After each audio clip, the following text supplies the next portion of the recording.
We strongly believe that empowered women must empower other women. Hello, everyone. A very warm welcome to the episode 10 of the movement called #WeToo, a platform handcrafted and created to stand up, speak up, inspire, and of course, uplift other working professionals around the world. I'm your host, Poonam Vijay, the founder of the movement that we started on 8th of March 2021. Today, our topic is the most important topic of the hour. It's the need of the hour, I must say this. Mental health and the role that leaders have to play. As they say, it's all in your mind. Mental health awareness is the elephant in the room of the corporate India today. It is extremely important to not only highlight the pervasiveness or the severity of the mental health prevailing in the workplaces today, how workplaces influence the total well being, and of course, the mental health of employees. In the changing dynamism of higher inclusion, digital transformation, consistent online life and deliverables related to an online life today, and of course, the new age work cultures. And then, when we talk about all of this, what is the role of leaders? What role leaders have to play? Do you think leaders have a role to play, or it's just the organization, or it's just the world? Or you think that no, leaders can definitely make a difference in the numbers that are very, very alarming today? And just to give you one simple snippet of it, the proportion of corporate India estimated to be suffering from depression or what you call the work anxiety, or what day to day language that we use. I have work stress. You know what is the number? For everyone who's watching this today, it is alarmingly 42.5% people in various surveys have said that they are going through anxiety at work. At the same time, the World Health Organization estimates that depression and anxiety among the more prominent mental health issues cost the global economy $1 trillion. Now, that's not a small number. Given the harrowing backdrop, why are only minuscule fraction of Indian companies are really concerned about mental health of their employees? And if they are, what is it that they can do? What is it that leaders can do to really make a difference?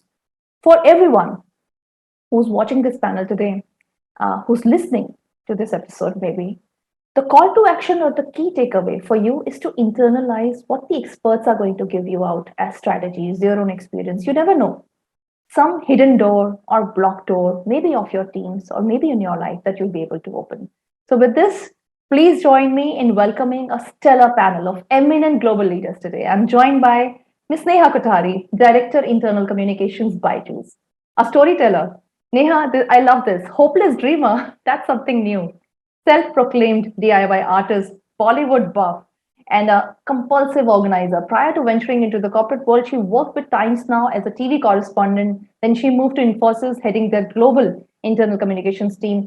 Journalist in Neha is always looking for a story in everything. So that's going to be very, very interesting. Welcome, Neha, to the panel. Then we have Miss Simrat Gehlot, leading behavioral trainings in a leading multinational with more than 2 decades of work experience, a coach, a mentor, and a winner of industry awards for various panels and various interventions that she has done in her career. Simrat is now training to be a professional psychotherapist. That's very interesting. Welcome, Simrat, to the panel.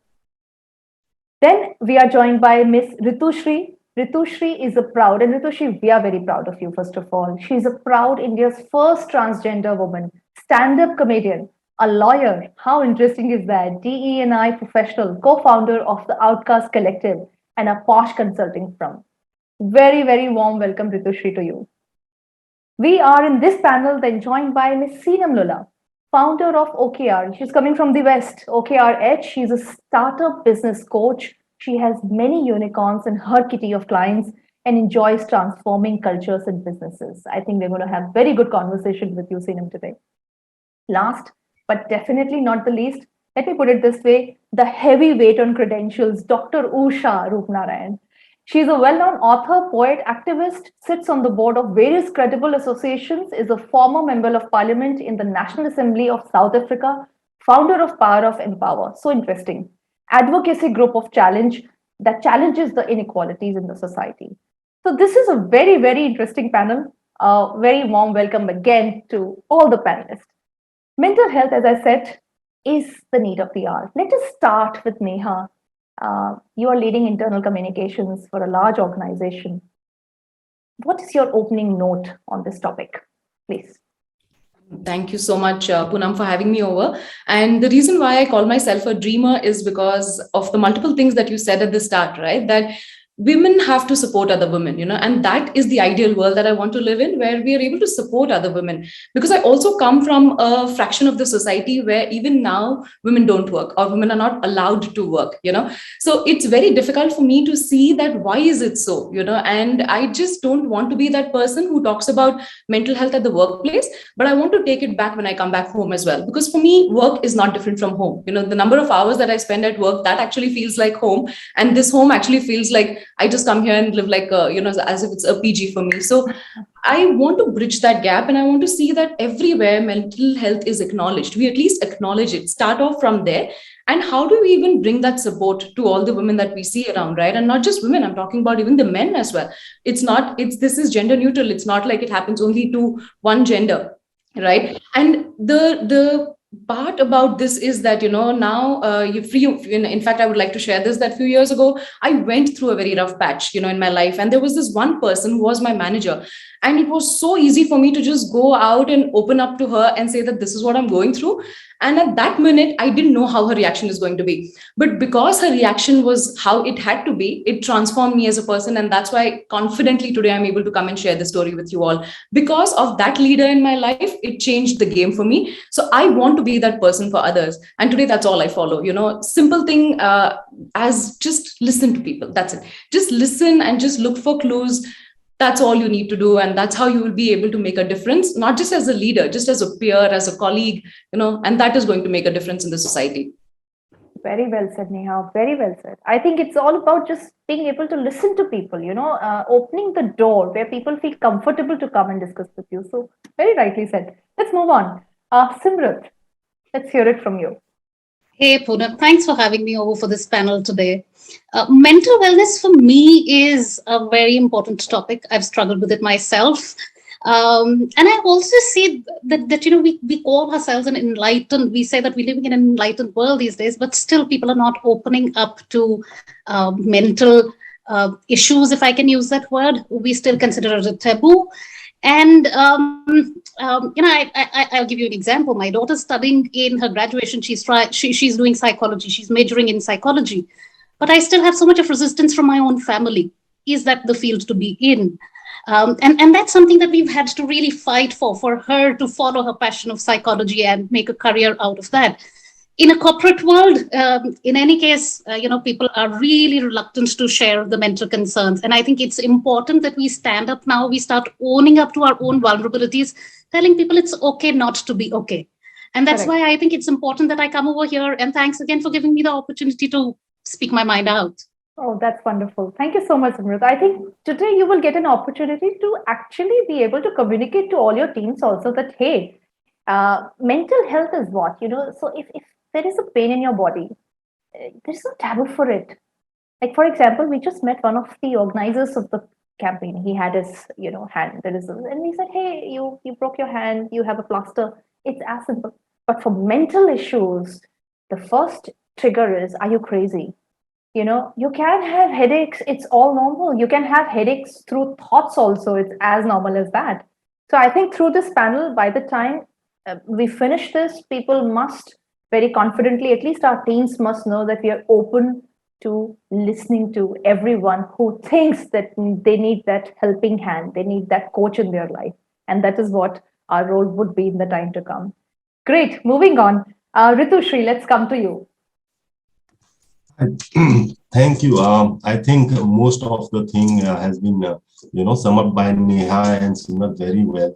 But I would like to say that, as you said, now people think it is a taboo. I just want to share my personal story. When I was growing up and I was suffering from gender dysphoria, I thought of starting, consulting therapist, but that society taught you that this is taboo, you don't do this. And I skipped that part. I never went to therapist, that slowly grew up in me and I went into a deep depression, not knowing who I am. And then at a time when it was a matter of life and death, I started my therapist. I'm very lucky I found a good therapist. And then I found myself, and today I am enjoying myself like I never enjoyed my life before. It is like I had get another life. So mental health is very important, and we don't talk about it much, especially in corporate worlds. They think this is a weakness because we are trained to be a cutthroat business warriors.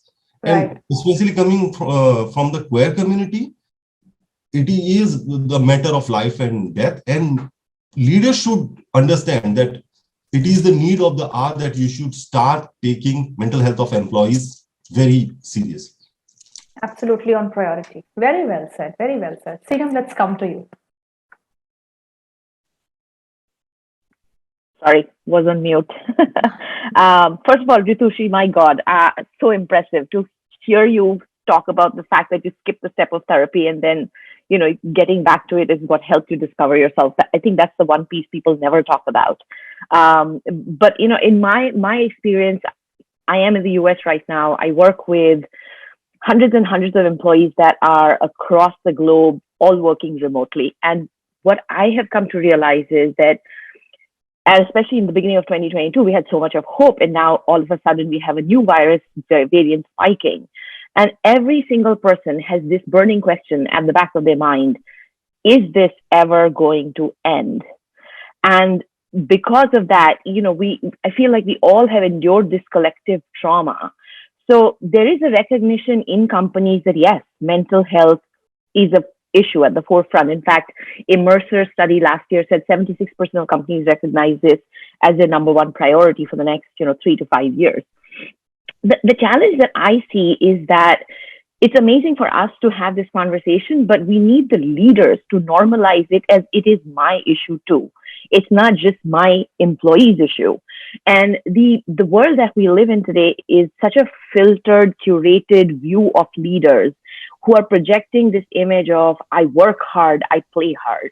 So, I work 16 hours, I work out for 4 hours, I sleep only 4 hours. On the weekends, I am jet skiing and scuba diving. And yes, I love that version of you, but I want to see a human version of you too. Tell me that you get stressed like me and you binge out on, chocolate fudge ice cream. Tell me that you get anxious and you take drives with your wife and you tell her about your issues because she's your best friend.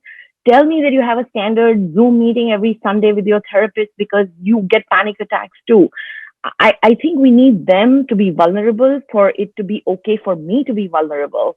And then I think it becomes a more of a conversation across, a company, not just saying that, yes, it's the forefront for 2022 for us to have mental health, addressed through policies. So, that's my take for the year ahead.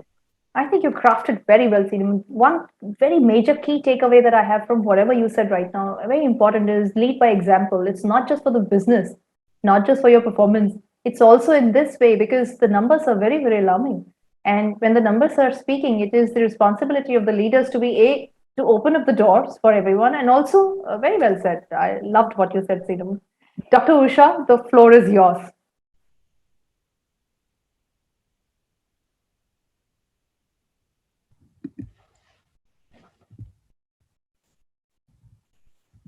Thank you so much. I hope I'm audible.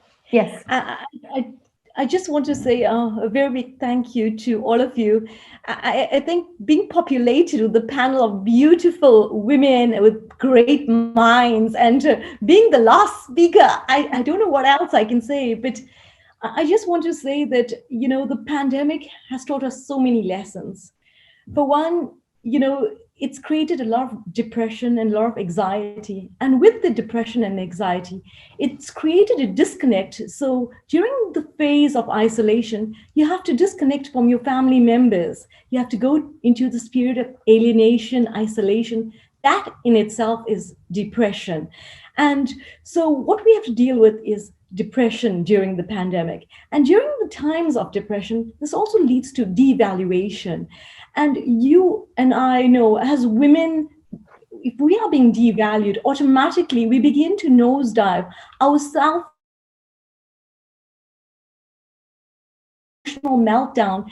And we all know stats shows us that more women than men are affected by mental health issues.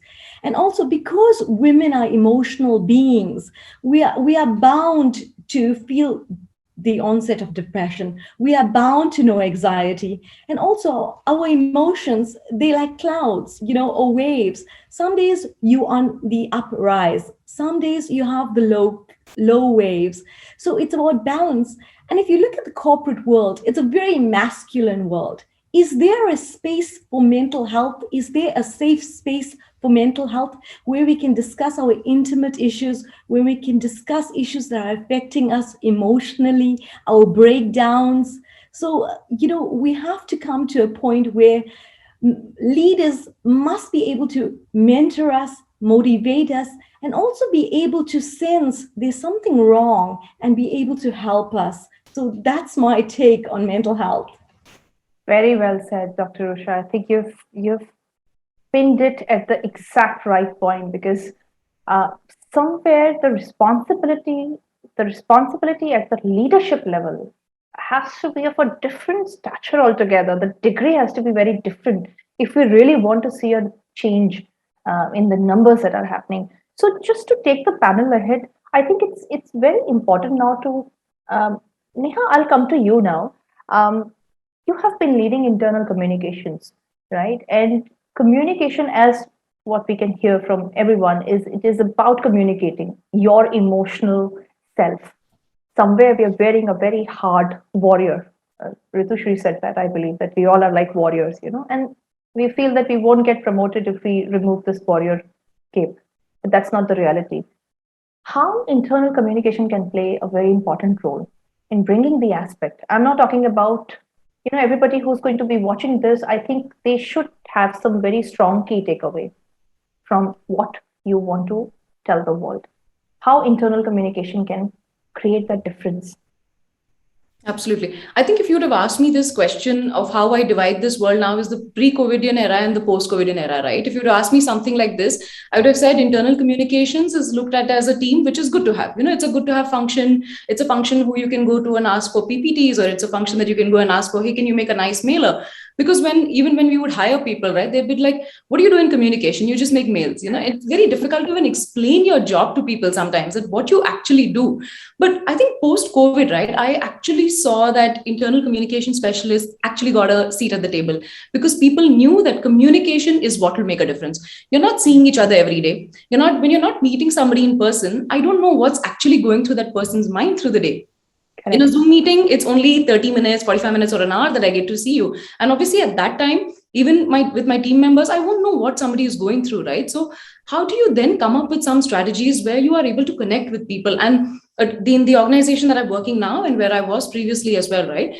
We started doing something where we started peer-to-peer counseling, because we realized that women especially, right? The number of people who came back and told us that I'm not feeling okay at home, because for them, getting to work was like an escape mechanism, because you have those 8-9 hours, you're there, you're working, you are doing something that you're passionate about. And then you go back home, and then because mostly they are the primary caregivers, right? So they would go back to it. But today, because everybody is at home, their husbands, their kids, everybody, they still are the primary caregivers. And there was no space for them to go and share what they are going through. Because when a woman is working from home, she's also working from home, she's doing her work, she's also doing the stuff, what she's doing at kitchen, and she's also managing everything else, right? And there is no support system there. So when we started seeing that, and I absolutely believe in this saying that don't judge a person till you don't know what they're going through, right? Because you don't want that to happen to you as well. So when there were some women who started just writing to us, right? We had this peer-to-peer counseling group, and there were these mails that would come, and all we had to do was just call them and listen to them. And that made a world of difference, because they were like, we just want somebody to talk to us who don't judge us. And there we also then started training the leaders, because we said, why only the mid-management or, the people at the start? So peer-to-peer counseling is also about having your leaders there.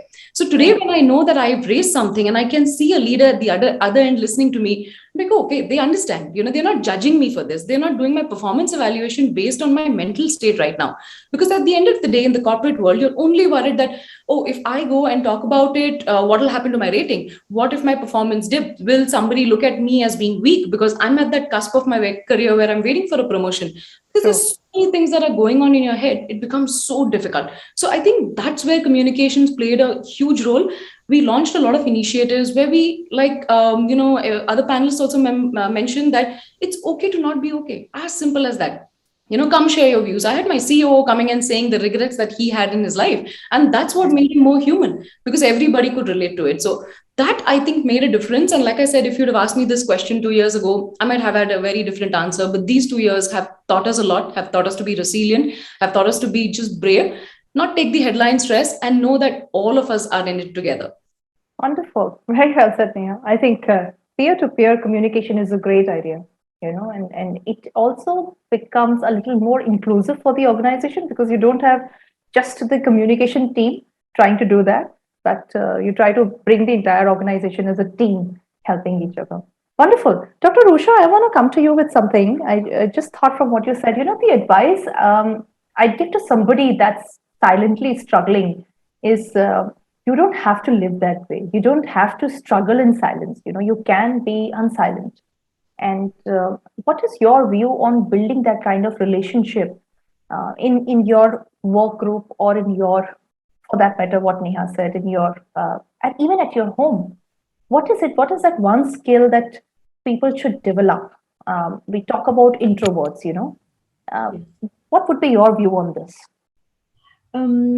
That's a good question, because I think the one skill all of us can develop, and we should continuously develop, is communication. And I think there's different forms of communication, and the way we communicate, we can be credible, we can be concise, and we must be authentic in the way we communicate.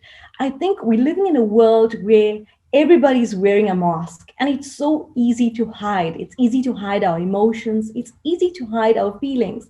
And sometimes we just see the iceberg, the tip of the iceberg. So at home, when I'm communicating with my daughter, it's a different voice. It's like, Shreya, clean up your room. But if I'm communicating with the premier of the province or the minister, it's like, Your Excellency, this is my proposal to you. So you have different voices that you use. So there's different forms of communication. And this is something that we all can master. It's self-mastery. And the most important thing is we have to be credible. I mean, it's so easy to know when somebody's fake, when somebody's filtered, but we have to be authentic. We have to be intentional in our communication, and also be honest, be open. And I think, any therapist would tell you, the more honest you are, the better your recovery rate is. So my advice would be communication, and be honest in that communication, and use your voice. And I always say, people, if you have a voice, claim it, use it, and share it. Even as women, share what you know, and don't hold on to it, but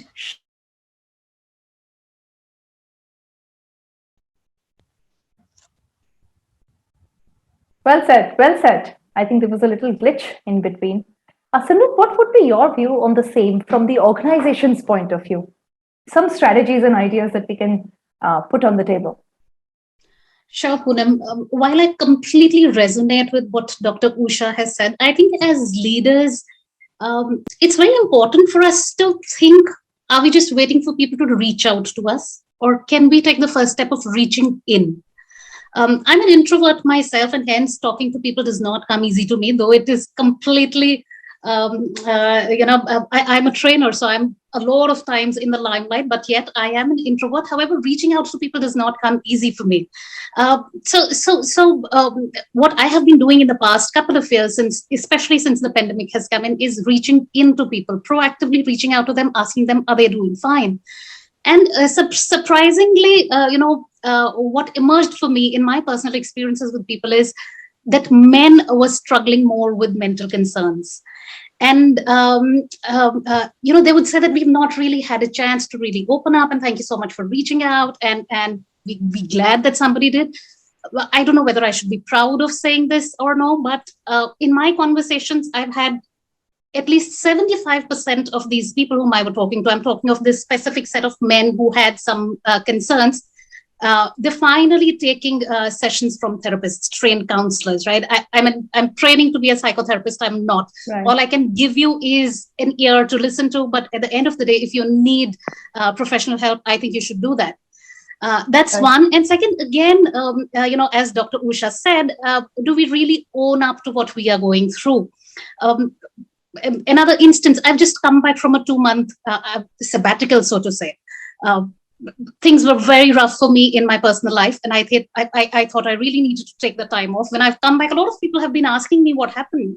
Personal things, I think I needed the time off, and I've just completely rejuvenated myself. So am I ready to put myself on that pedestal and own up that, yes, as Seenam said, can I own up and say that, yes, I've had those tub full of ice creams, I've cried bucket full of tears, that was my stressful time. Like Ritu, did it come to that life and death scenario for me before I ended up going to a therapist? Well, I don't want you to do that, right? So perhaps, I would like to put myself on that pedestal, own up and say, yes, I've really struggled with those issues. And it's okay if you're struggling with issues too. Reach out to people.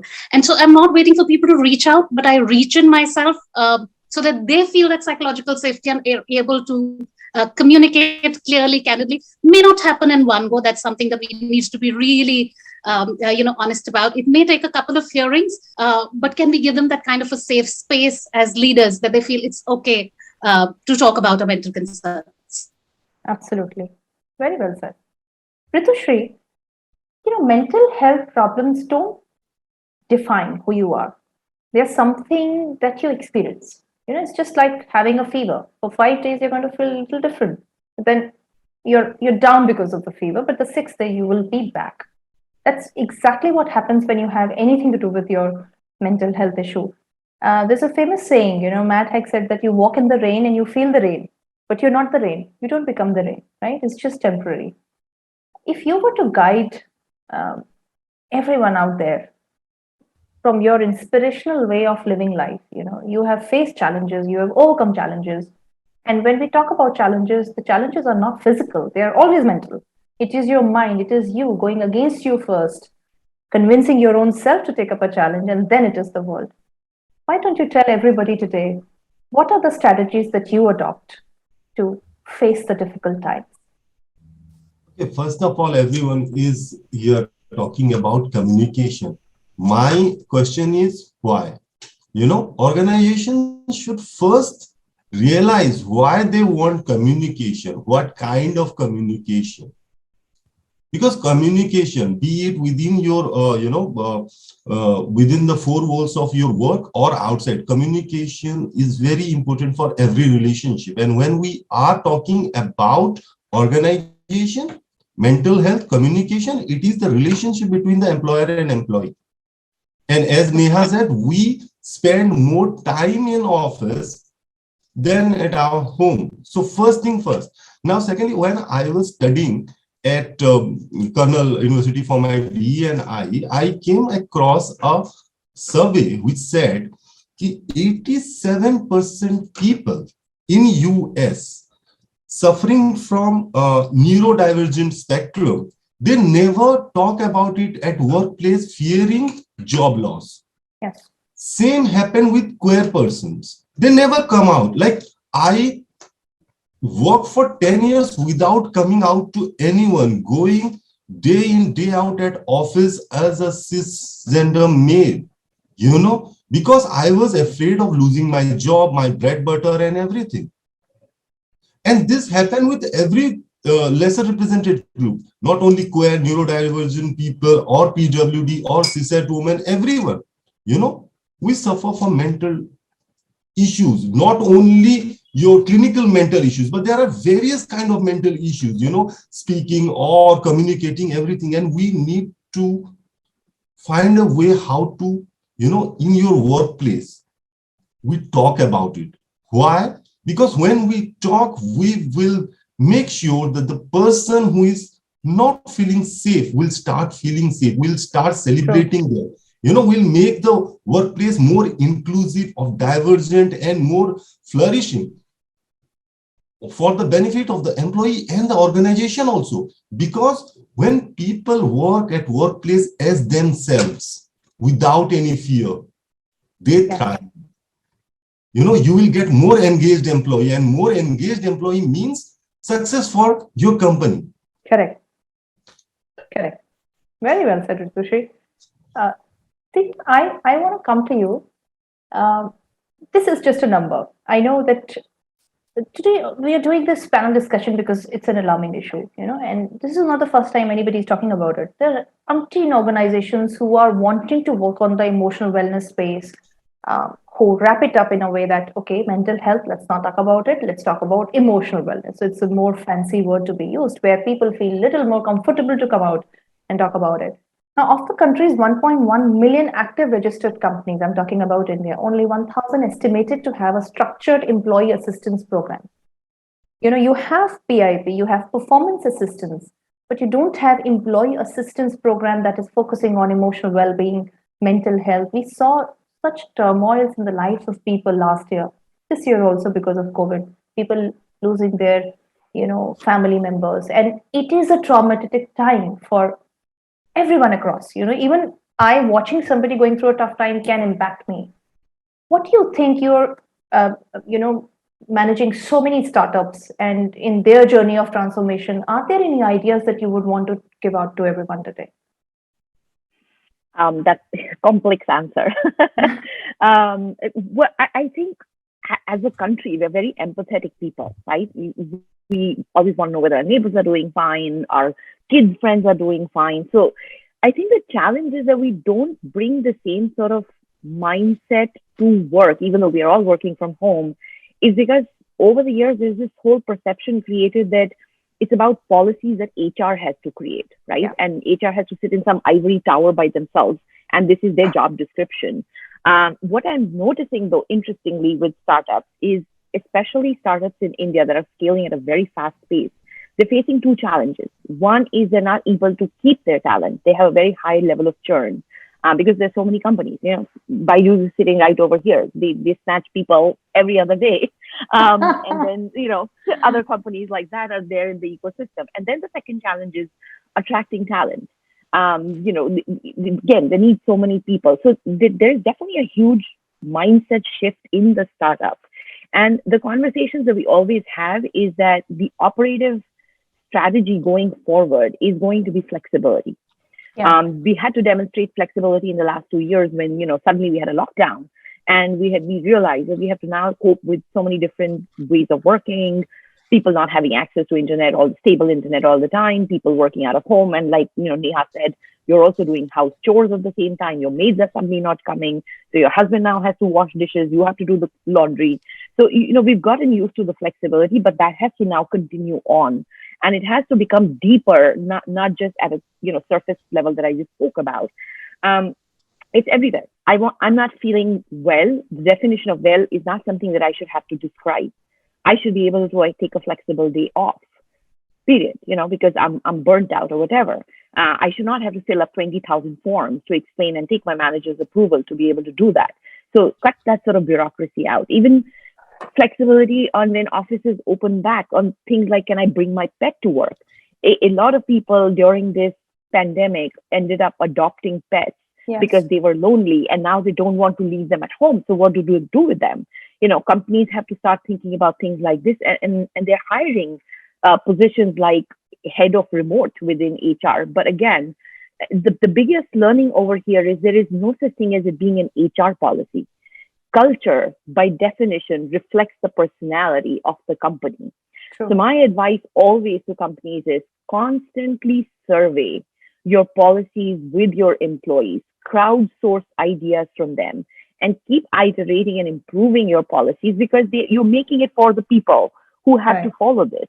And if you want to retain great talent and you want to attract great talent, your culture and policies have to be a reflection of who the people are. So I think that flexibility is the strategy going forward. Very well said. I think you hit the nail at the right place. Absolutely. Flexibility, hybrid way of working, and hybrid way of thinking. So these are excellent ideas and excellent views that have come. To quickly go around, I want to go around to everyone. If now we were talking and we were discussing from the perspective of we being leaders in our organizations and leading teams, if I were to now request you all to be a little more vulnerable, and how you deal with your emotional, mental insecurities, if we all were to give out, uh, maybe it'll go out and help somebody. Starting with Neha, you, two, three things, maybe just two, just to conclude the panel. When you feel deep down, emotionally drained out, and what is it that you do as SOS before you really go out and talk to somebody? Right. It's tough to be the first person, but I'll still go for it. But I mean, it's usually there, because of your work and because there are so many things happening in life. And this is not just about COVID, right? But in general, I am a very happy person. I have the habit of going out and talking to people. I talk a lot, and I keep telling my mom and my mother-in-law that I get paid for talking. So why not, So Yes. the best part is I drive my energy from a lot of people that I speak with because there's so much to learn, each day I get to learn. And when I speak to people, I realize that, yes, this person's also going through something like this, or this person's also in the same boat, and I'm not the only one, And fortunately, I have this great partner, my husband, who's been my best friend. So for me, it's so easy to discuss anything and everything, work related. And the best part is that I have that support system from my parents as well. Usually we see that parents, and at least in Indian societies, right? What I've seen is what is depression? Ye kya hota hai? We don't understand what is this. If you're not performing or if you're not getting good grades, then log kya kahenge? But Yes. fortunately, they never had that syndrome of log kya kahenge with me. So I know that there are people that I can speak to, and that is what that's what it comes to the point where I say that, okay, this too shall pass. It's okay, I'm going through this, but I know I have a support system. I know I have people to reach out to. And that's exactly what I want to do for others as well. Even with my team, whenever somebody asks me, and I think this is something that most of us should actually bring into practice, that when somebody on your team says, I need a day off, just say, okay, take it. Right. Why should we ask them hundreds of questions? Even if they say that I want to just Netflix and chill the entire day, take it, no worries.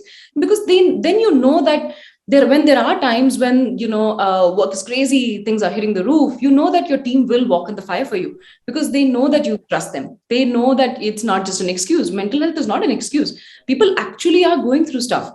Right. So be there for people. And like I said, fortunately I've had that support system. So the only thing that I want to take away, and from all the conversations that I've had today as well, right, it's not just about being a leader. It's just about being that person who just can lend a ear sometimes and not be judgmental. That's about it. Lovely. So you're trying to say that just being a little more human, right? Bring the human element back. Absolutely. And I also see this one more thing, in the corporate world where they say, don't cry. Why not? It's okay. Why not? It's okay. It's okay if the emotions just come out. Let them come out. Because I've heard a lot of people say, in fact, in my previous organization as well, where they would say that, when you're at the top position, it's very lonely out there. Why? Because you're not taking your people along with you. You're just moving alone there. That's why it's going to be, very lonely at the top. When you take people along, it's never going to be lonely. Simple things like go out with your team for lunch and, chat with them on the floor, have a good time. They know that you are always going to be there for them. Then you're also never going to be lonely, because you can't just because you become a leader, it's not like you're devoid of emotions, right? So that's how Very well said.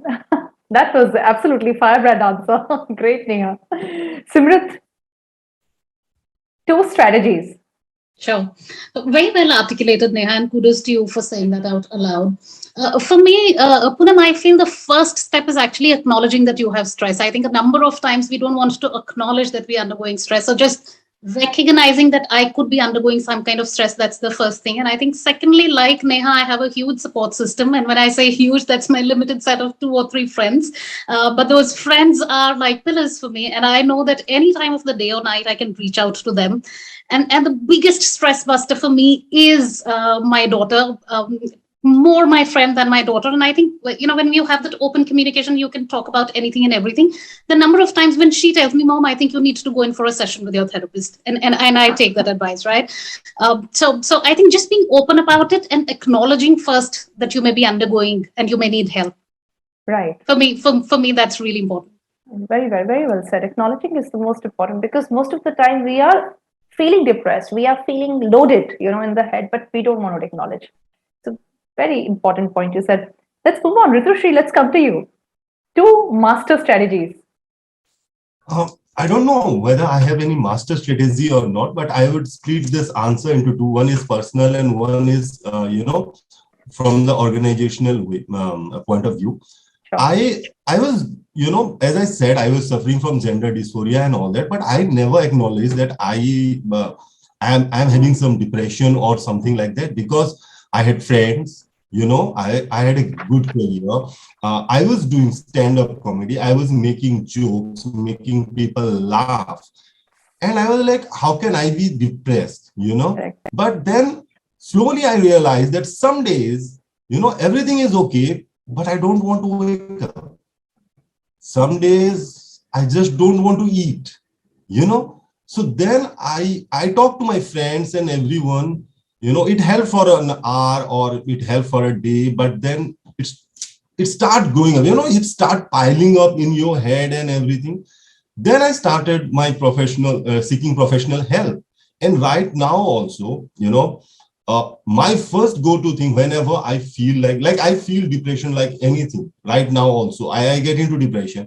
My only suggestion to my people is, if the thing is hitting the roof, go for professional help, because nothing is better than it. I'm telling you, the moment I started taking professional help and I started coming out, I'm doing stand-up comedy. Before this also, I was doing stand-up comedy, but the amount of pleasure I'm getting from stage right now, I had never imagined before. Correct. And second thing, from the organizational point of view, I would say, what strategy? There is no strategy. There is only one word for it, and that is empathy. If we can create an empathetic atmosphere, we can solve every problem. Like as a DE&I professional, for Outcast Collective, when we consult companies who are into diversity hiring, the first thing they ask us is how to hire queer people. And my answer always is, don't hire them. First, make your environment so much empathetic, so good for mental health, so good for everything, that people who are working in your organization, who are in closet, will start coming out, and that will be your victory. So That's a very powerful thing you have said right now. Correct. For everything, I have only one word, that is empathy. If we can create empathetic environment, everything will be fine. Wonderful. Thank you. Thank you, Ritushi. This is wonderful take. Poonam, over to you. I think I need two golden strategies from you. Two golden empathetic strategies. You are a very big consultant. there is no That's a gold lot of out precious there. in them. I know Yes. there is no gold out there, but I kind of agree, with Ritushri in the fact that um I was different. I've been a solopreneur for the last 3 years, so it is a very lonely job. Unlike what Neha described, in a company you have people. My P&L is mine, my work is mine. I have a few people supporting me, but at the end of the day, and I talk to hundreds of people. But just talking to people does not mean that I have company, right? So, and I guess I'm similar to everybody who's on this call, so you can probably relate to it.